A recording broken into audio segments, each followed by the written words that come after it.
perkawinan orang Katolik itu diatur oleh dua hukum.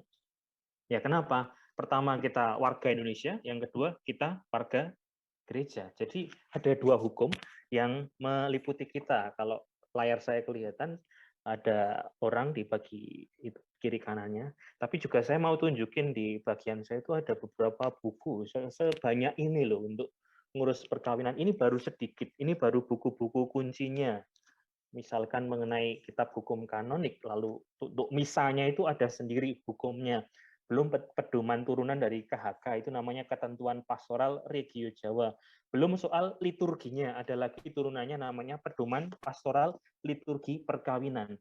Jadi untuk ngurus perkawinan, itu banyak sekali teks-teks hukumnya. Memang kita yang namanya manusia kan juga diatur oleh hukum. Begitu lahir itu sudah ada hukumnya. Atau kita orang Katolik ketika dibaptis, konsekuensinya salah satunya ya nurut hukum kanonik. Nah, gitu. Tebel itu hukum kanonik itu 1752 pasal. Nah, di kanon itu bahas mengenai perkawinan. Agak banyak, sekitar 110 pasal atau kanon, belum ayat-ayatnya. Kalau di Indonesia, tadi sudah saya sebut, kita kan orang Indonesia nurut hukum ini. Ada UU nomor 1 tahun 74 soal perkawinan, PP nomor 9 tahun 75 soal pelaksanaannya, dan yang terbaru UU nomor 16 tahun 2019 mengenai revisi aturan. Jadi ditegaskan minimal menikah 19 tahun di Indonesia. Nah, kita tadi mengenai itu. Saya tadi sebenarnya kenapa saya ingin mengajar mengenai hukum atau perkawinan? Karena banyak orang Katolik sendiri, ini saya kutipkan dari apa yang muncul di kolom komentar dari beberapa medsos. Ada yang bilang, orang Katolik ini, agama sama saja, yang penting kan kami benar-benar cinta. 2-3 hari lalu ada yang komen seperti ini. Kristen dan Katolik kan yang penting percaya Yesus. Bebaskan doktrin kolot anak ikut agama orang tua atau ikut yang Katolik. Ini ada yang komen. Lalu ada yang berkomentar, nikah saja ribet. Saya numpang nikah di lapak sebelah saja lebih cepat, lalu nanti ikut Katolik lagi. Atau ekstrim lain, mau dengan cara apapun, bukankah asal ikut Yesus dan hidup benar sudah sangat cukup? Ya saya katakan, menjadi orang Katolik itu tidak bisa hanya sekedar status atau KTP, tapi juga perlu ikut hukumnya. Nah itu bentuk dari dewasa beriman, bentuk dari supaya damai. Lalu saya nggak setuju kalau dikatakan begini, kan yang penting ikut Yesus, iya, tetapi mengikuti Yesus pun itu ada aturannya. Nggak bisa dong, yang penting saya ikut Yesus. Loh, bukankah yang sebelah juga ikut Yesus? Loh, iya. Betul dari sisi itu secara iman, iya. Tetapi ingat, tadi saya sebut, di hukum, di Indonesia, kita lahir cepat itu sudah diatur hukum. Jadi nggak bisa kita main-mainkan itu semau kita sendiri. Ada rule yang jelas. Fungsinya apa? Ya mengatur hak dan kewajiban dan juga ya lembaga. Kita ikut lembaga loh, kita hanya bukan ikut Yesus, tetapi ikut lembaga bernama Gereja Katolik. Nah, semoga jelas ya. Bukan hanya ikut Yesus, iya, tapi ikut Yesus di dalam Gereja Katolik. Ini cuman saya pamer kalau saya itu sering menikahkan. Sedikit sombong, enggak apa-apa. Ya, tadi pagi saya juga ngisi tunangan Sangjit di Semarang. 2 minggu lalu saya PPKM itu ngisi pernikahan, 12 orang saja diizinkan masuk di dalam gereja. Ya ini biasanya saya pasang di Instagram saya. Ada yang tertarik masuk Instagram saya? Nikah dulu. Iya. Yeah. Logikanya hukum tuh gini.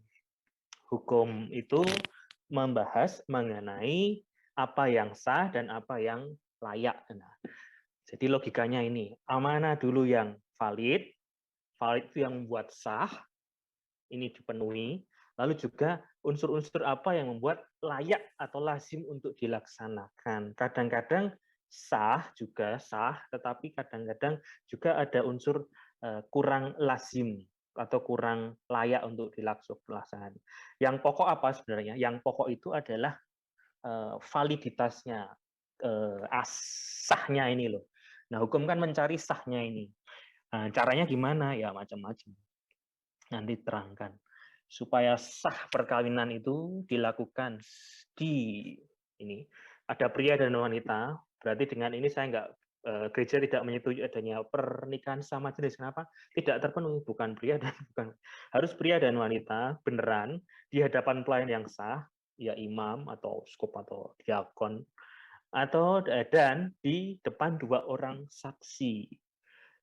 Dari unsur ini sebenarnya ada yang bisa tanya, loh Romo, kok enggak ada orang tuanya? Nah, karena konsep kita enggak seperti misalkan di agama saudara kita, itu orang tua yang mengijabkan atau menikahkan. Kalau di Katolik, itu karena sudah mandiri, subjek hukum, ya dia yang mengajukan ke depan Romo. Ditemani, disaksikan Romo dan saksi. Ya, orang tua fungsinya mendampingi, memberi restu. Tetapi bukan menjadi faktor sahnya. Kenapa? Contohnya, saya minggu ini ada perkawinan dengan satu orang dari Semarang, satunya dari Republik Rakyat Cina.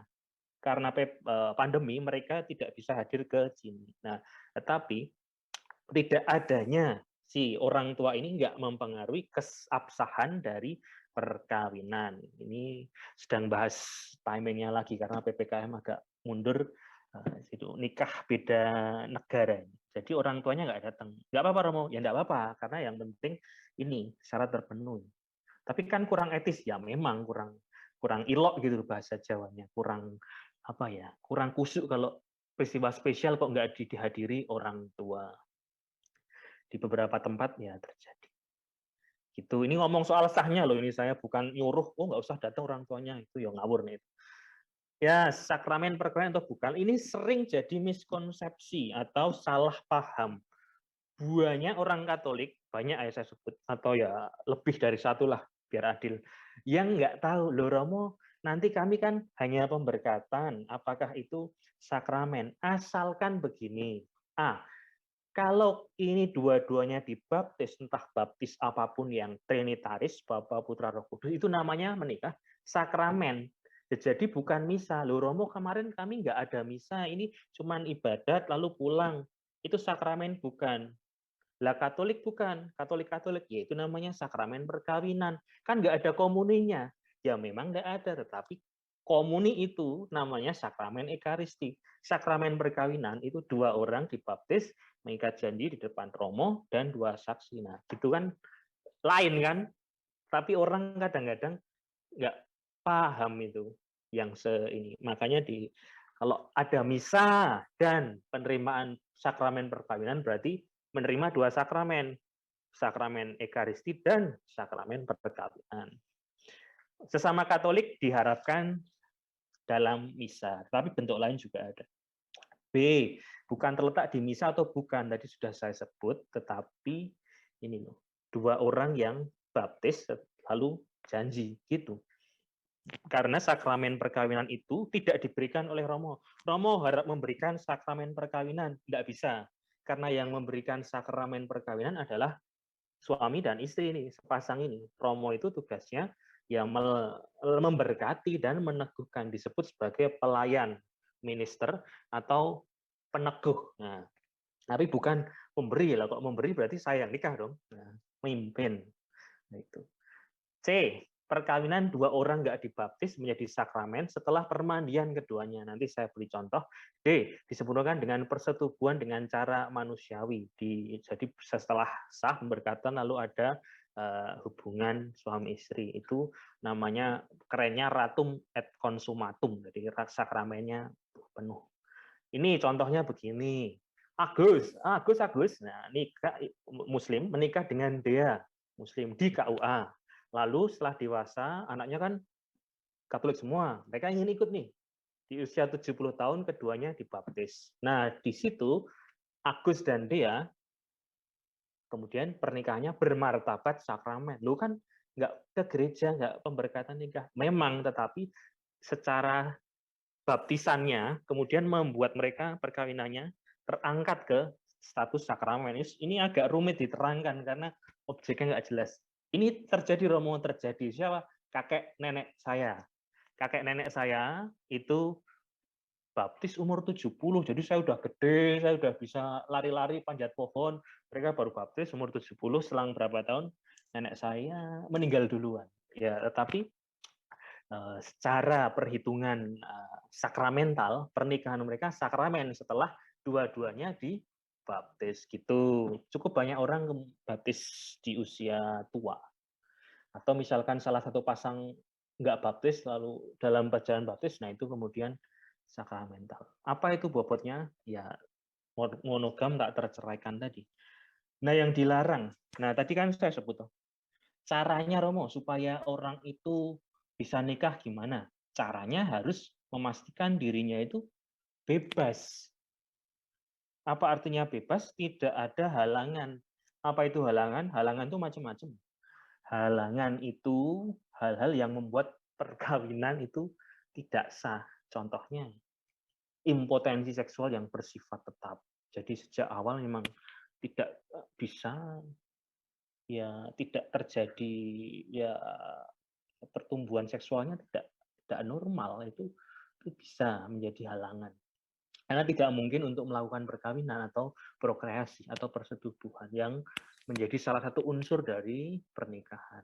Kemudian ikatan perkawinan sebelumnya, misalkan ada bapak atau ibu yang sudah menikah lalu cerai hidup itu loh, bukan cerai mati ya, cerai hidup. Nah, kondisi cerai hidup itu halangan, maka supaya bisa sah ada pemutusannya, nanti diterangkan lagi.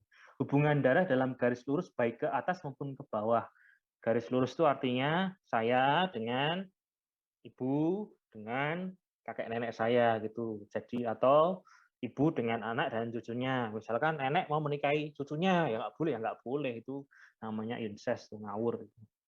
Nah, dari halangan ilahi seperti itu, halangan gerejawi ini halangan yang dituliskan oleh gereja, yang di minimal, usia minimal. Kalau di KHK, di Kitab Katolik itu 16 tahun minimal pria, perempuan 14 tahun. Kok mudah sekali, Romo? Ya ini konteksnya kan ditulis di dunia barat dan ditulisnya dulu berpuluh-puluh tahun yang lalu.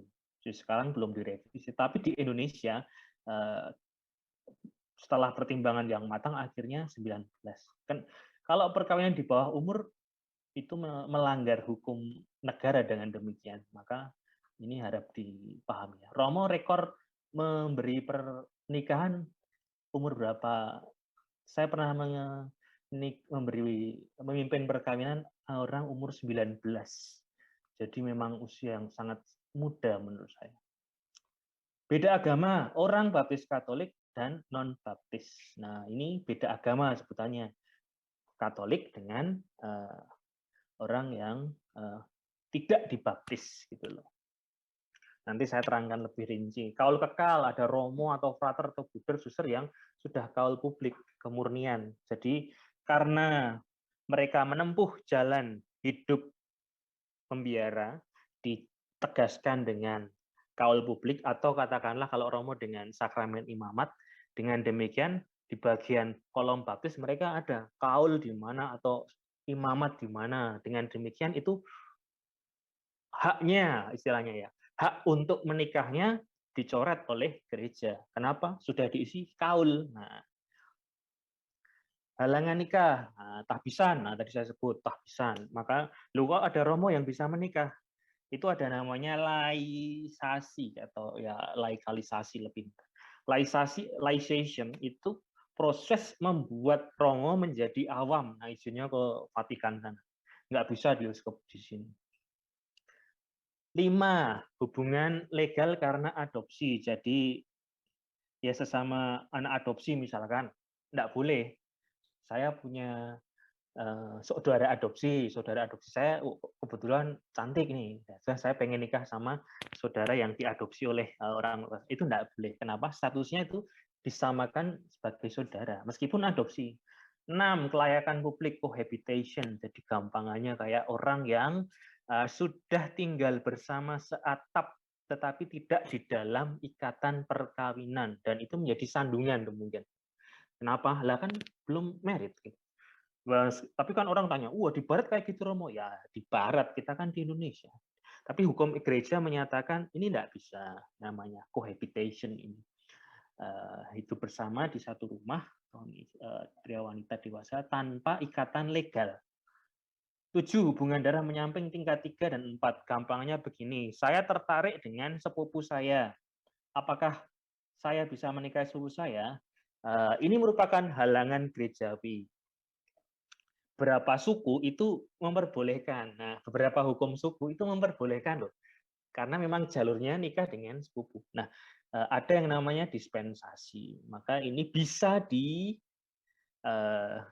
ada kemungkinan gereja memberikan dispensasi, diperbolehkan. Penculikan, ratus, membawa paksa untuk dinikahi. Misalkan Sarimen tertarik dengan Juwita, kemudian Juwita diculik nih di sebuah tempat gitu, lalu diminta untuk menikah dipaksa. Nah itu nggak boleh. Kenapa? Nggak bebas, nikah kok nggak bebas.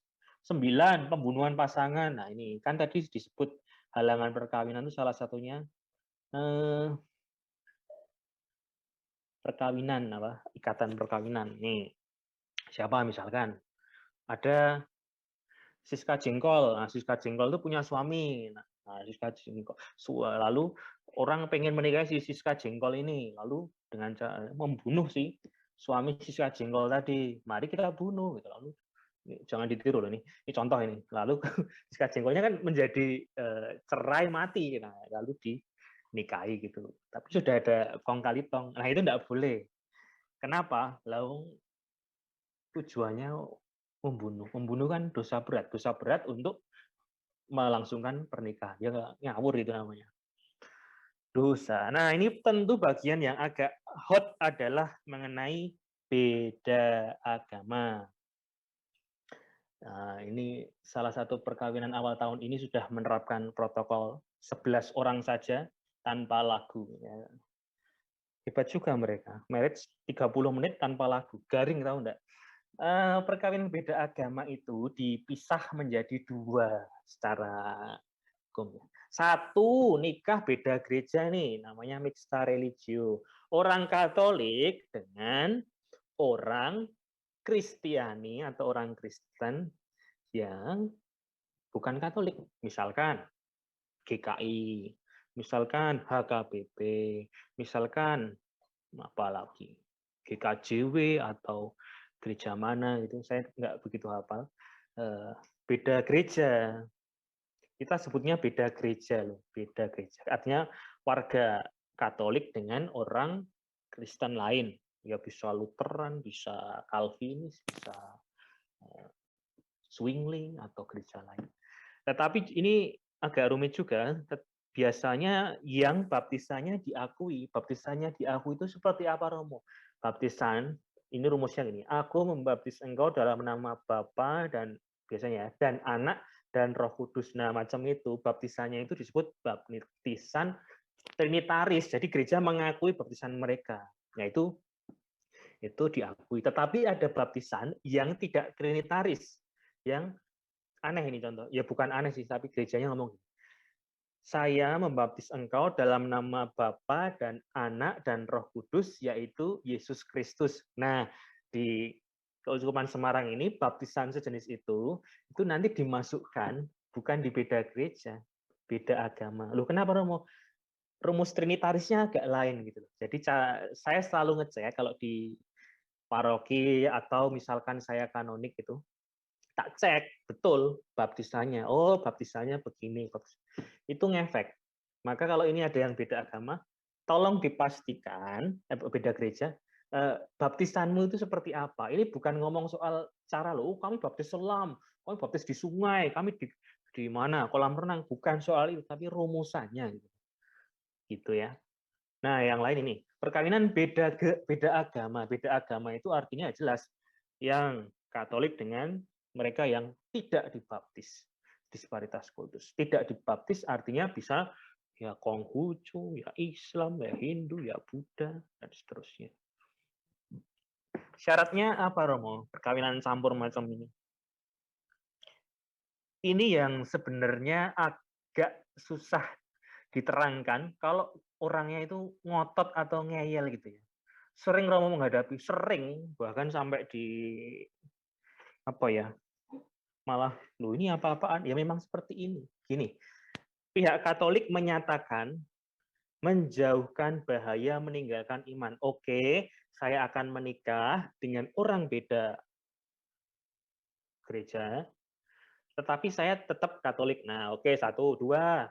Si Katolik ini janji bahwa semua anak dibaptis dididik dalam gereja Katolik. Nah, janji loh ini.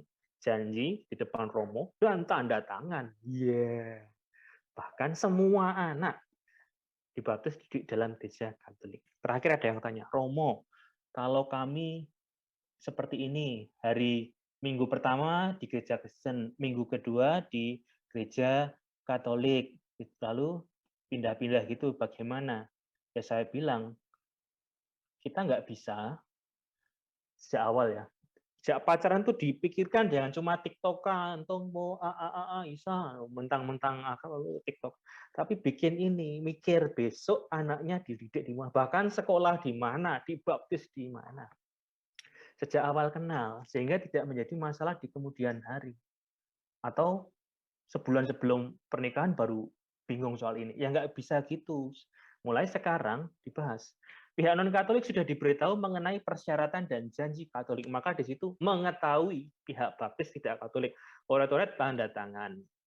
Kenapa harus tanda tangan? Ini menjadi dasar supaya diizinkan menikah beda agama. Jadi gini, nikah campur itu dilarang ya.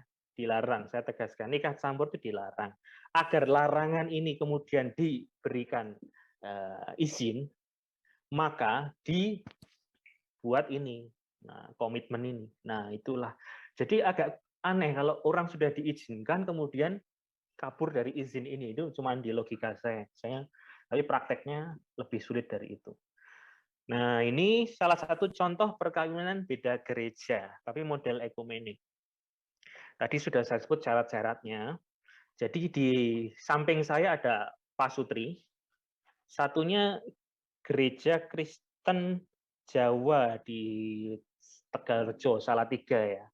Nah, perkawinan ini itu diakui oleh 2 gereja. Saya mengakui ini sah, GKJ Tegalrejo Salatiga menyatakan ini sah, tidak ada masalah. Kenapa? Syarat-syarat tadi terpenuhi. Nah, gitu. Barangkali yang di sini ikut ini penontonnya. Nah, ini. Lalu ini praktek di atas itu saya memberkati di mana? Bangunannya pasti bukan gereja Katolik. Iya, ini gereja Kristen Jawa Wonosari. Lu kok bisa, Romo? Bisa. Karena ada surat izin yang memperbolehkan ya dari uskup ya. Pasangan ini menikah di gereja Kristen Jawa. Lu ada suratnya, ada izinnya, ada resmi. Maka saya mewakili pihak Katolik, lalu yang cowok itu diwakili oleh pendeta. Sama-sama sah, sama-sama mengucap janji. Kemudian pendeta ngomong, berdasarkan pengakuan janji, saya atas nama GKJ menyatakan ini perkawinan Kristen Protestan yang sah. Selang beberapa detik saya ngomong, demikian juga atas nama Gereja Katolik saya menyatakan perkawinan ini dan ini, kebetulan ini teman sekolah saya, siapa tahu ikut teman SMP saya, merupakan perkawinan Katolik yang sah. No. Itulah, jadi gini, kami ingin menikah tetapi masih di iman masing-masing, di agama. Ya ini solusinya salah satunya, ada pernyataan macam ini. Memang ada yang model ekumenis, ada yang enggak. Kalau yang di bawah, itu GKI, Jawa GKI Ambarawa. Jadi memang mereka ingin berada di agama masing-masing. Gitu. Kok nggak pakai kasula, Romo? Ini namanya super plea. Karena bukan misa, saya nggak pakai kasula. Kasula itu kan pakaian untuk misa. Kalau ini pakaian ibadah, cukup stola saja sama super plea. Kok keren, Romo, baju? Beli di mana? Ya, beli. Eh, ini tadi mirip yang tadi. Tata perayaannya ada romo, ada pendeta. Lalu dibagi nih tugasnya nih. Biasanya romo yang menerima konsensus, apakah kamu bersedia ya, apakah lalu pemberkatan. Pendeta, Pak Pendeta, ya saya kenal banyak pendeta yang baik-baik, saya kontak dengan mereka, sangat akrab.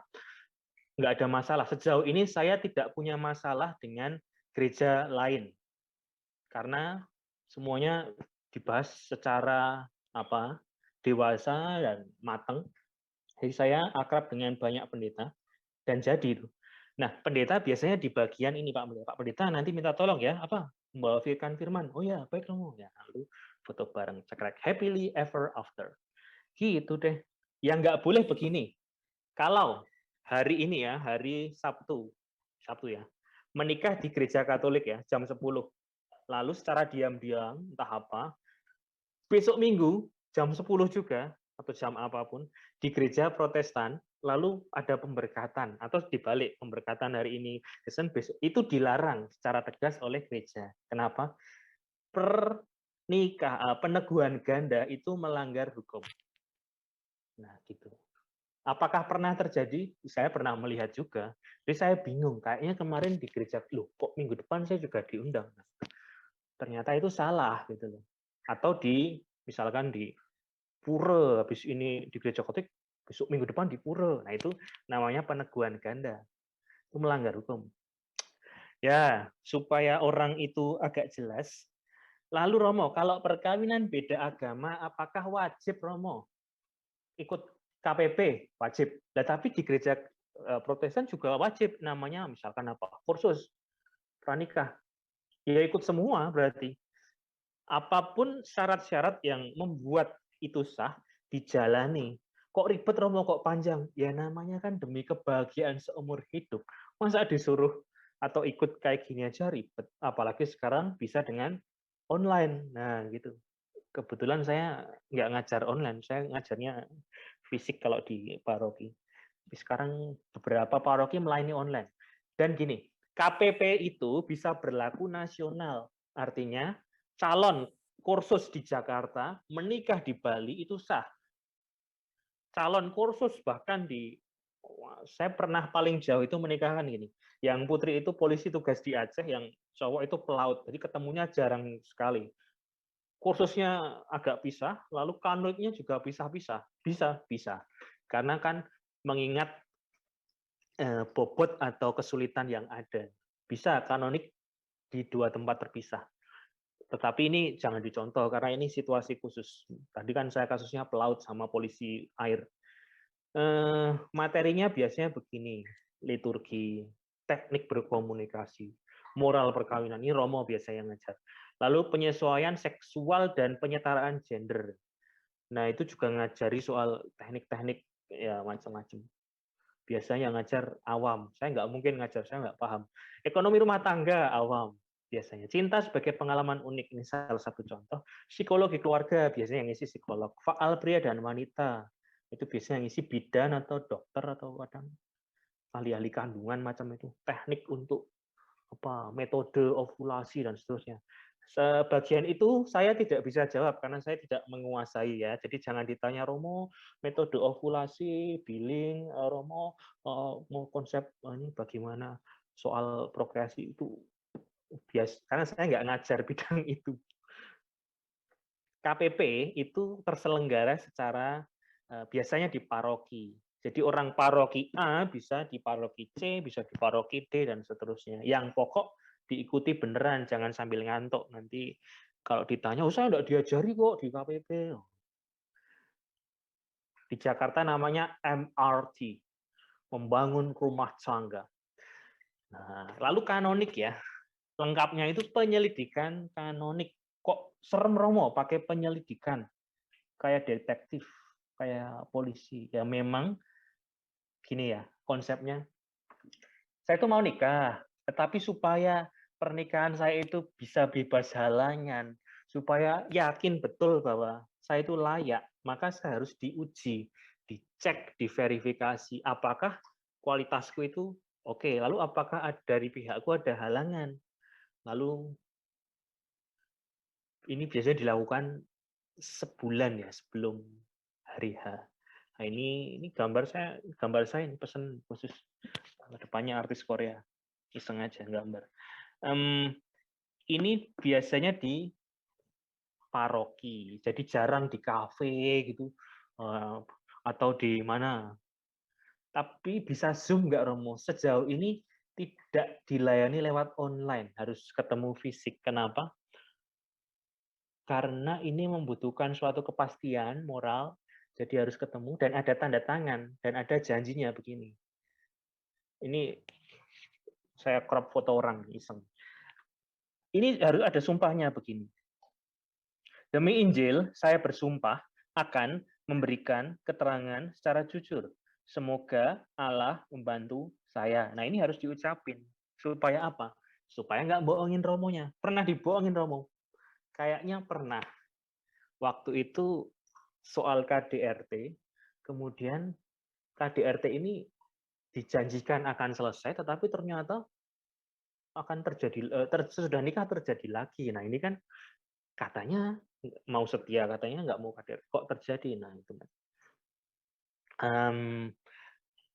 Kalau yang pihak agama non-Katolik juga bersumpah atau berjanji begini, saya berjanji akan memberikan keterangan secara jujur. Nah, beberapa itu ingin supaya kelihatan baik-baik saja. Karena takut tidak diizinkan menikah. Yang pokok modalnya ikhlas. Kamu datang ketemu Romo ikhlas, ya sudah, memang jawab seperlunya dan sejujurnya, udah janji. Kenapa? Kalau ada penipuan data, itu bahaya. Bahayanya seperti apa, Romo? Misalkan terjadi, saya sungguh-sungguh jejaga, ternyata dia pernah menikah secara entah apa di tempat lain. Kemudian didatangilah oleh istri yang pertama. Loh, kok begini, kok begini? Nah, itu kan kamu bisa bahaya kalau terjadi, Romo. Terjadi loh. Dan itu kebetulan saya kenal orangnya. Maka ya dia ditinggal karena ini pernikahan yang tidak jujur sejak awal gitu loh. Sebenarnya bisa dimintakan. Namanya penipuan sih. Romo akan bertanya sangat-sangat detail. Contohnya kamu kerjanya apa, pacaran berapa lama, besok nih habis merit mau tinggal di mana, kerjamu seperti apa, kamu senang bener enggak, kalau punya anak mau di anak itu apa, macam itu, sakramen itu apa. Ini bocoran. Tapi kurang lebih seperti itu. Saya tidak mau rincinya. Banyak loh yang khawatir lalu sampai manggil saya, dok, permisi dok, saya Romo. Oh ya maaf Romo, gitu. Grogi dia. Atau ada yang membeli buku tata cara kanonik, ada itu bukunya, lalu dia beli, lalu ditunjukkan pas saat kanonik. Dipikir ujian CPNS apa, saya itu sampai ketawa. Berapa lama Romo? Ya, tergantung Romonya. Bisa 30 menit, bisa 1 jam. Tergantung dosamu. Enggak.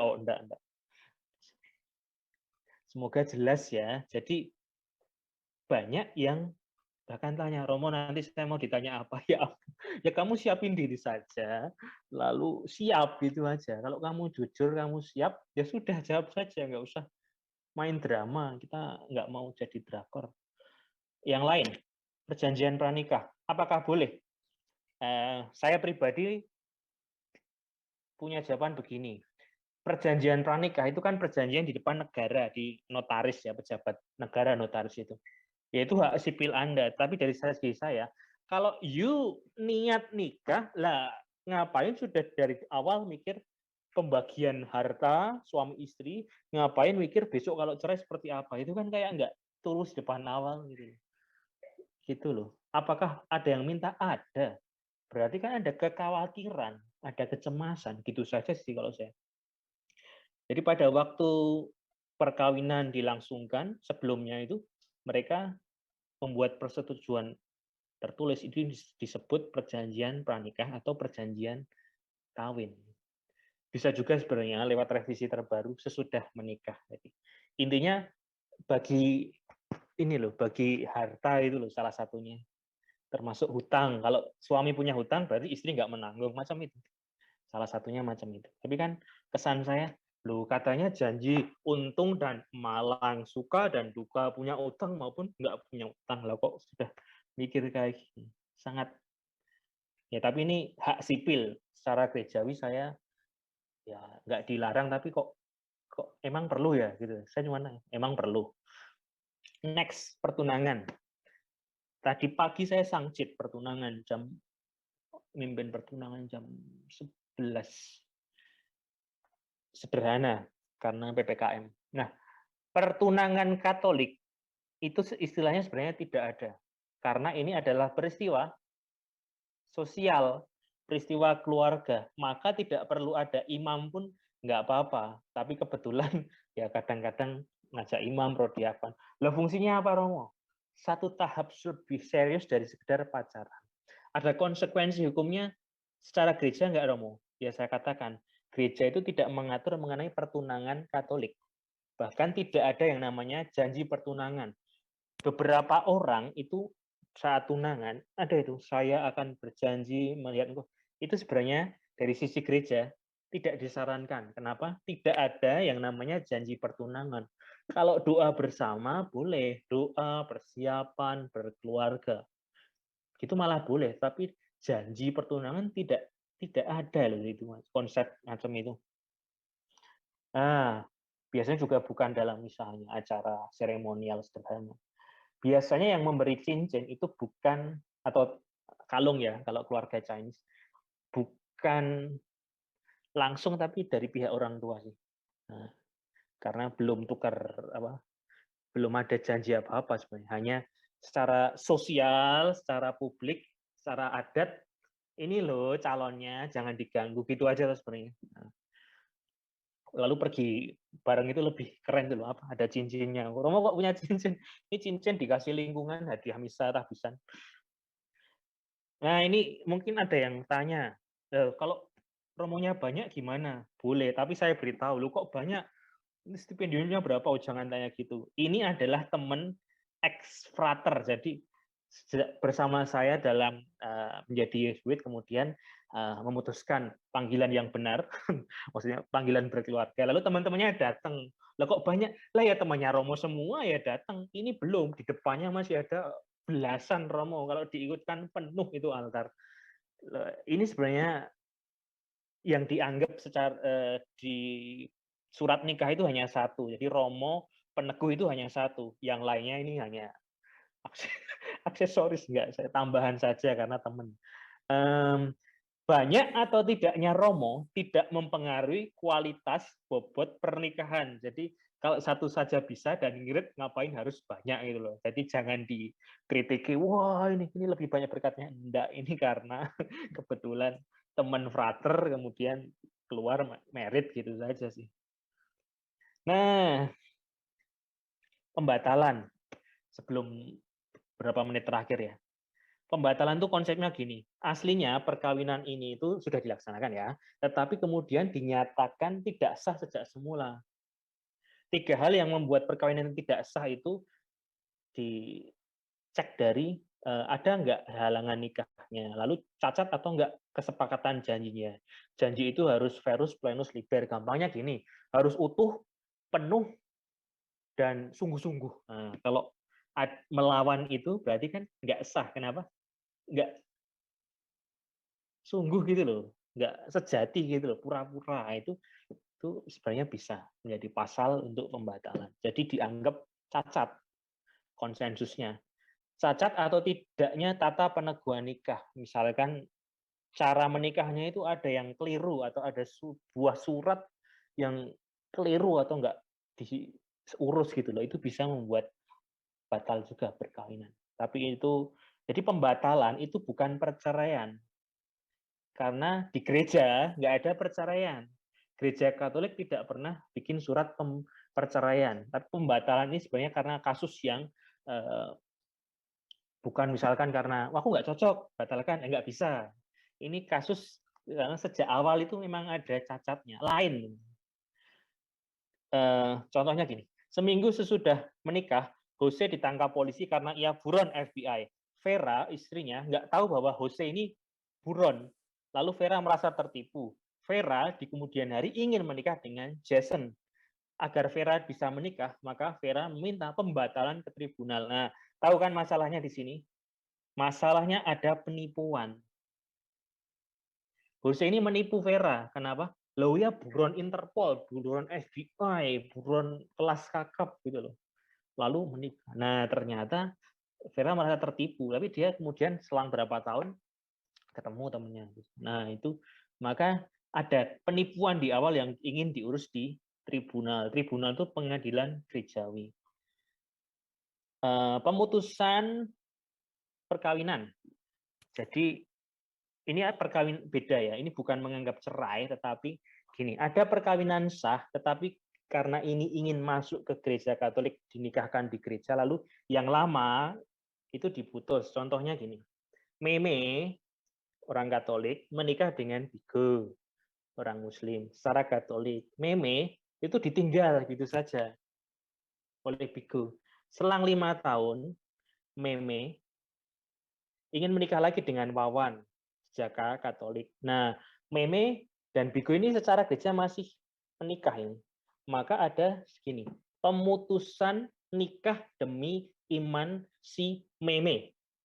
Supaya ia tetap berada dalam gereja Katolik dan masih bisa setia, dan dia kebetulan ingin menikah secara baik lagi dengan Katolik. Ada pemutusannya yang semula, tetapi ini butuh cara lain, karena dia masih terikat perkawinan yang semula, maka harus diputus. Lama prosesnya Romo, ya bisa paling nggak 45 hari atau lebih. Kenapa? Ada proses yang beberapa hal bisa sampai ke tahta suci, bisa lama, karena urusannya banyak. Orang Katolik nggak cuma mereka. Gitu, jadi ini sekedar tahu saja, nggak usah dipraktekkan, karena agak rumit. Saya nggak mau menjelaskan terlalu banyak di sini.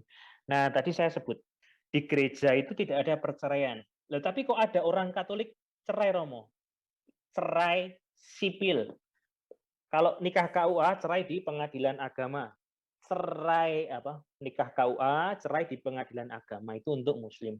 Kalau Katolik dan agama lain diputuskan perceraiannya itu di pengadilan negeri. Jadi institusinya pengadilan negeri di mana setempat.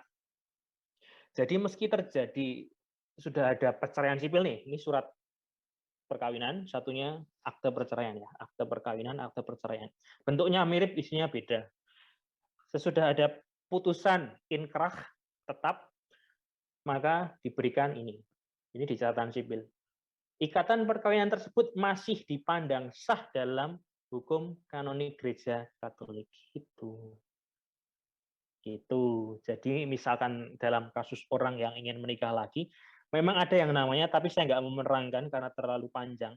Namanya ini adalah kemurahan rohani dan juga proses nikah efek sipil. Tapi saya tidak menerangkan di sini karena sangat complicated. Akhirnya begini, ada dua hal yang ingin saya sampaikan. Satu, God wants you to be happy. Allah ingin agar kamu bahagia. Di kitab Kejadian awal sudah diomongkan, nggak baik kalau manusia itu seorang diri saja, maka aku akan menjadikan penolong baginya yang sepadan dengan dia. Jadi penolong yang sepadan. Romo, apakah jodoh itu? Jodoh adalah, kalau menurut kitab suci ya, penolong yang sepadan dengan dia.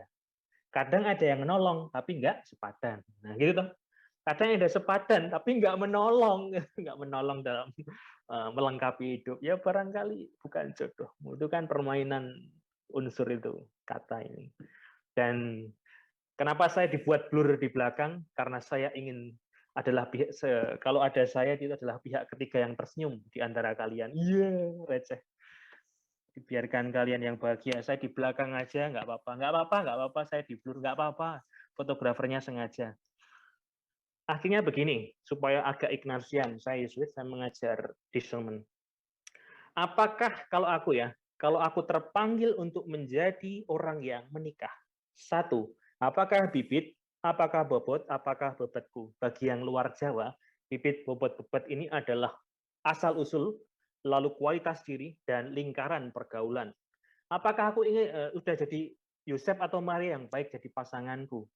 Kok aku ingin jadi Ibu Maria seperti keluarga Nazaret, tetapi kok aku bangunnya siang, jam berapa? Jam 11. Ya itu nggak usah nih. Nanti kalau menyusui anaknya kelaparan gimana, Bun, Bun. Lalu jadi Yosef, saya Yosef yang jadi Yosef, tapi saya malas kerja. Ingat uang sekolah anak itu mahal. Apakah kami menjadi lebih mengenal dan dekat dengan Tuhan? Ada nih, jodoh nyaman, tetapi tidak membuat dekat dengan Tuhan. Jangan-jangan bukan jodohmu. Nyaman, tapi nyaman sebagai teman, tetapi bukan sebagai jodoh. Kenapa? Ya nyaman, tapi giliran kami mau ke gereja, saya dilarang. Nah itu kan ngajak kamu kafir itu namanya, ngajak murtad. Ya nggak bisa dong kayak gitu. Jodoh yang diberikan Allah yang membuatmu lebih dekat dengan Tuhan gitu. Jadi ada aneka macam panggilan hidup, tujuannya satu, God wants you to be happy. Happy in a family, happy with priesthood, happy in a convent, happy with single life. That's a vocation. Jadi panggilan itu macam-macam. Apakah panggilan hidupmu? Nah, ini. Akhirnya terima kasih sudah mendengarkan sharing saya. Saya tutup di sini. Saya kembalikan ke Maria.